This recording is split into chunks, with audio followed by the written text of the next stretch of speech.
मी मार्केटमधून आणली होती भेंडी आणि ते भेंडी वगैरे धुवून ठेवून दिली होती. लेकरांना म्हटलं की मला हे भेंडी कट करून द्या, तोपर्यंत मी माझं दुसरं काम करते. तर लेकरांनी पाहणं भेंडी वगैरे कट करून तर दिलीच, पण लहानपणीचा खेळसुद्धा त्यांनी खेळून चेहऱ्यावरती पूर्ण भेंडी लावून टाकली.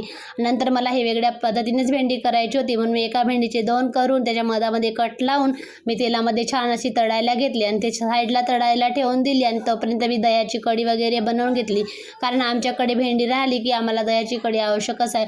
आणि ही भेंडी वगैरे छान अशी तळून अशी सॉफ्ट बनलेली होती. तोपर्यंत मी म्हटलं आता चला याचा तडकासुद्धा देऊन द्या.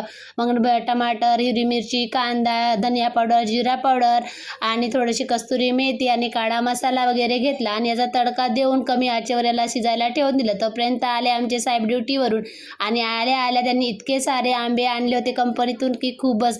आता मी म्हटलं इतके सारे आंबे पाहून तर मला खूपच आनंद झाला. आता मी म्हटलं याचं काही नाही काहीतरी मी रोज वेगळ्या पद्धतीने काहीतरी बनवणार. आणि तोपर्यंत आमची गुंजनताईसुद्धा तिथे भाजीमध्ये फिरवत होती. तर मी ते म्हणाले की काकू चला मी आता तुम्हाला भाजी बनवून दाखवते, तोपर्यंत तुम्ही आपलं काम करा, मी तोपर्यंत भाजी बनवते. आमच्या गुंजनताईने तोपर्यंत भाजी बनवली. खरंच ही भाजी ना खूप सुंदर दिसत होती. या भाजीला म्हणतात की मसाला भेंडी.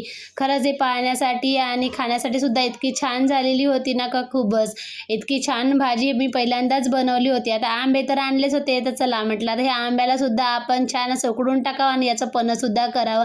नंतर मी कणिक वगैरे भिजवून दिली आणि पोळ्या करायच्या अगोदरच मला आठवण आलं की मला ताईच्या घराकडे जायचं आहे. तर मी चुटताईला म्हटलं की बाई तू पोळ्या कर. तर चुटताई करायच्या अगोदरच माझी बुलबुल गेली तिथं पोळ्या करायला आणि मी माझी तयारी करून मी गेली माझ्या ताईच्या घराकडे. आता ताई तर घरी नव्हती, आमचे भाऊजी जेवण करत होते. ते म्हणाले की या जेवण करायला. आम्ही म्हटलं की करा तुम्ही जेवण, नंतर आम्ही करतो. आता ताई घरी नसल्यामुळे माझे ब्लाऊज मला शोधावं लागलं. मी पूर्ण माझे ब्लाऊज वगैरे शोधले आणि कसे शिवले कसे नाही ते सगळे बघितले. ह्या 2 ब्लाऊजमध्ये मला हा ब्लाऊज ना खरंच खूप सुंदर वाटला.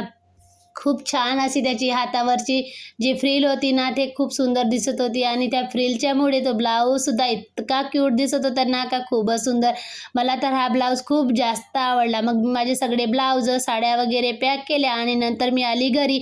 आता आल्यावर कुठं माझा दम निघते, तोपर्यंत मी पूर्ण साडी आणि ब्लाऊजसुद्धा लावून पाहिला आणि खरंच हे साडी आणि ब्लाऊजसुद्धा खूप सुंदर दिसेल. आणि साडी ब्लाऊज मी नंतरच्या व्हिडिओमध्ये तुम्हाला दाखवेल.